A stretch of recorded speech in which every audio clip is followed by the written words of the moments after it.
오늘 우리에게 주시는 이 말씀, 여러분 우리에게 더욱더 십자가 가까이로 이끌어 주시는 말씀인데요.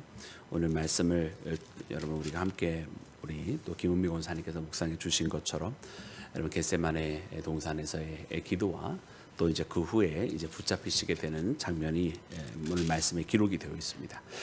그래서 오늘 이 말씀은 여러분 우리가 모든 복음서에서 다 발견하지만은 특별히 여러분 말씀 가운데에 여러분 이 누가복음만에 여러분 항상 그 키워드 같은 것이 있다라고 이제 예전에 한번 말씀을 나눠드린 적이 있어요.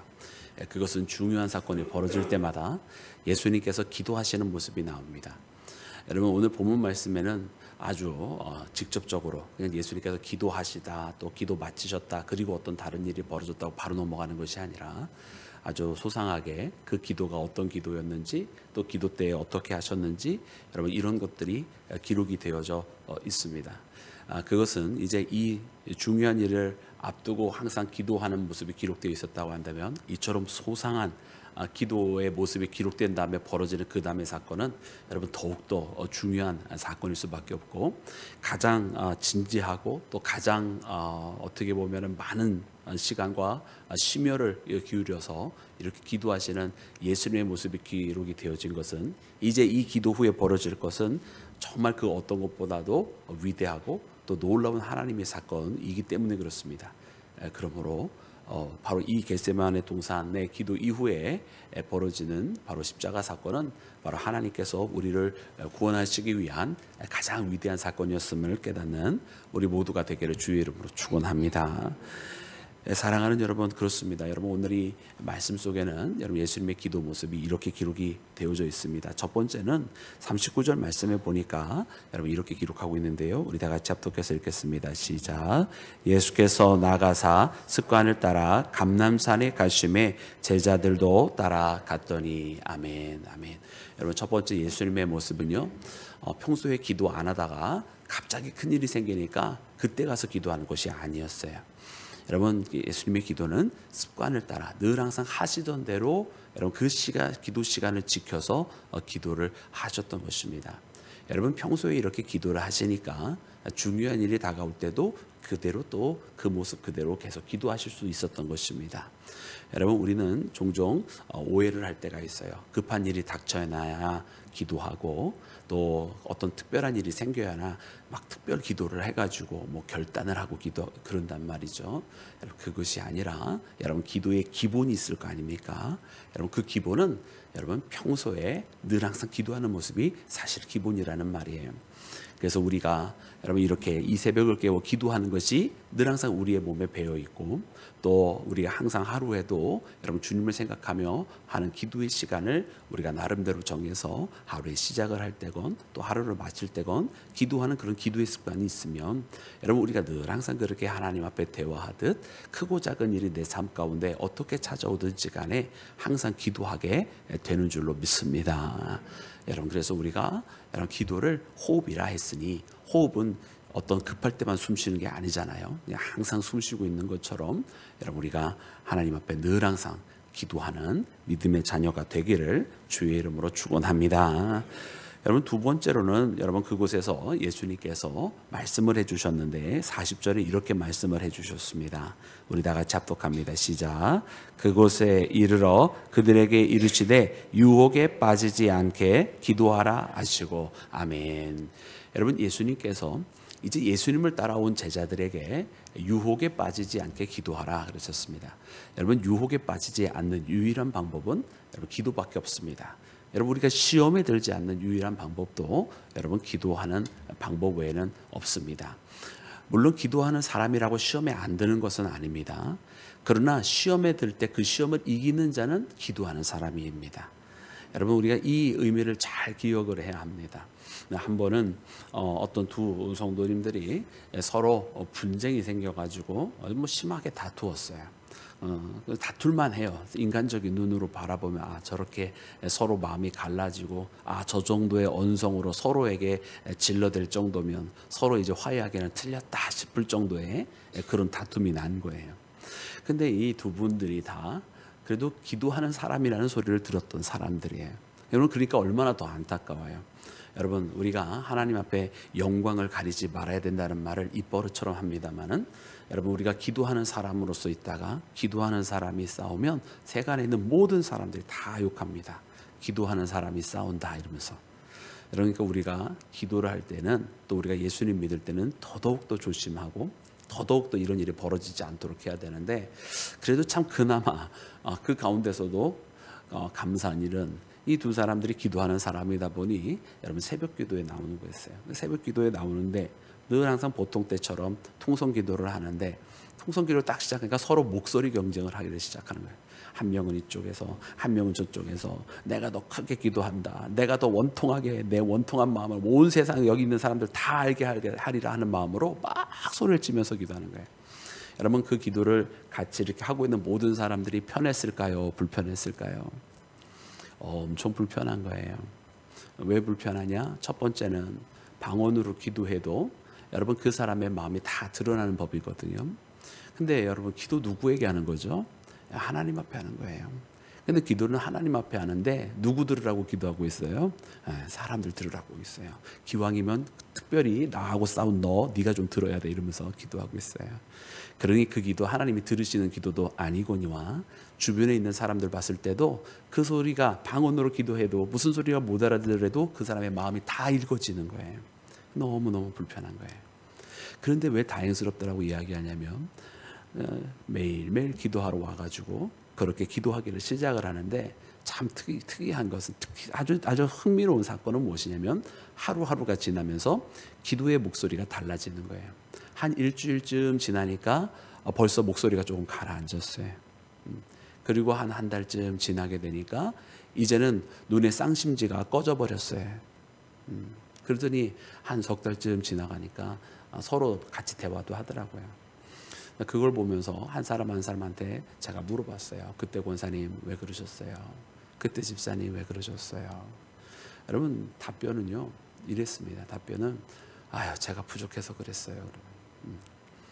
여러분 기도를 안 하면 어떤 답변이 보통 나오냐면 아무개 집사가 그때 말이죠. 아무개 권사가 그때 이렇게 되는데 기도하는 사람은 기도하고 난 다음에는 그렇게 변하더라고요. 결국은 내 잘못이더라 라는 거죠.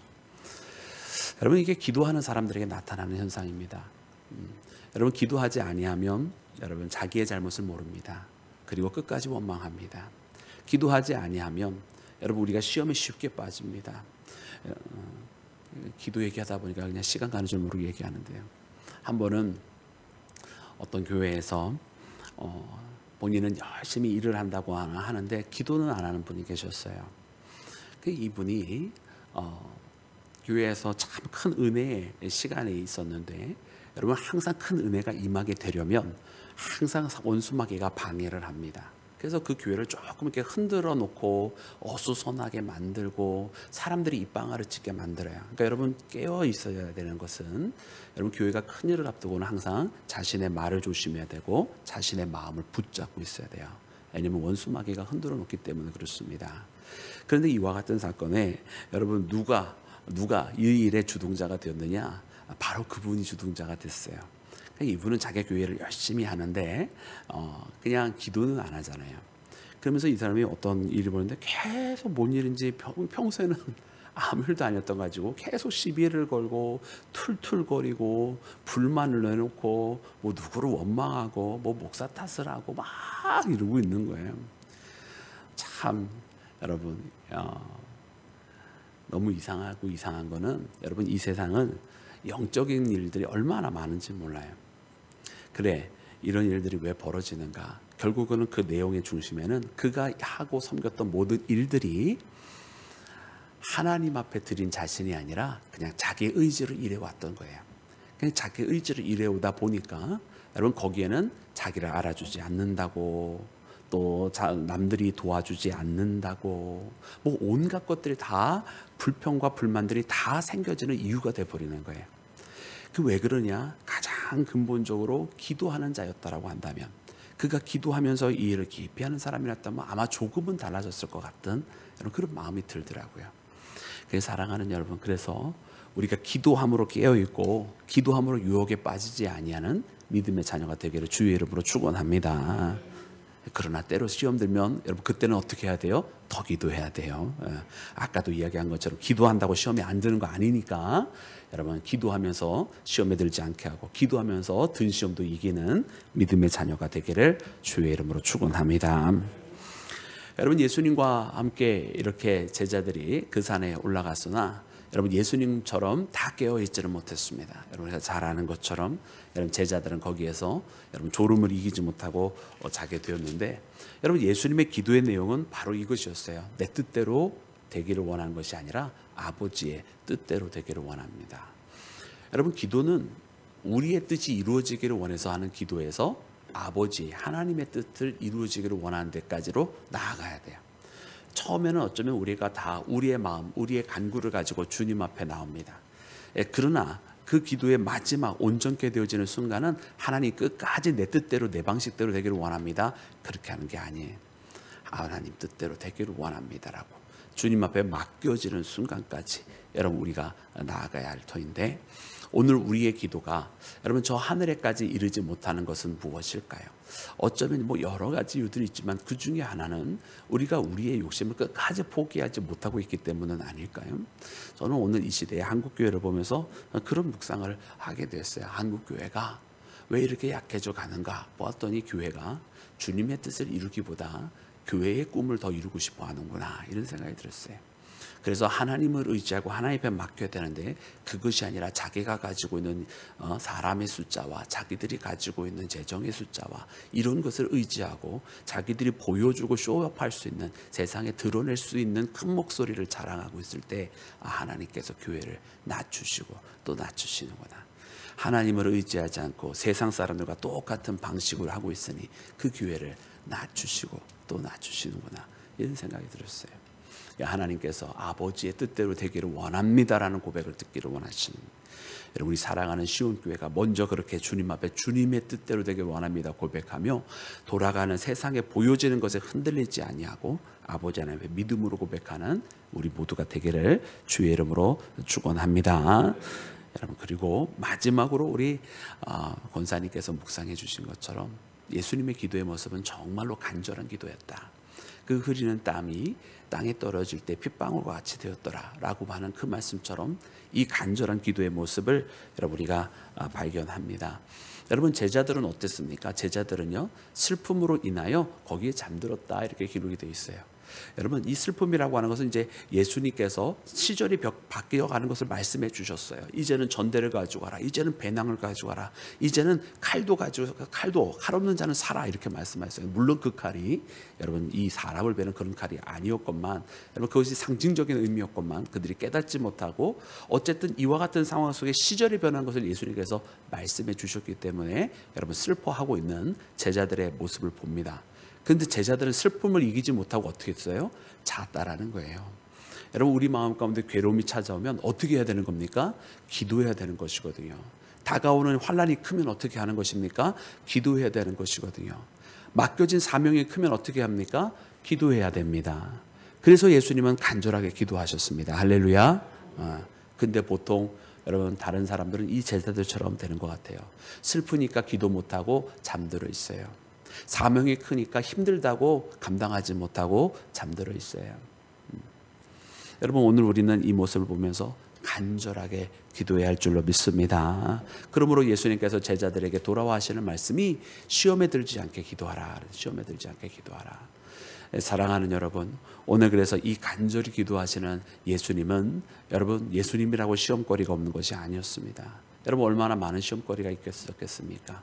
여러분 처음에 그 공생이 시작할 때도 사단이 와서 예수님을 시험하였지 않습니까? 여러분 그리고 말씀해 보면 그 사단이 잠시 떠나니라 이렇게 얘기해서 잠시 떠나니라 무슨 뜻이에요? 그 3번 시험 이겼다고 2번 다시 나는 당신은 시험 안 하겠습니다 이런 뜻이 아니라 사단은 또 기회를 엿보아 다시 찾아온다 이런 뜻입니다.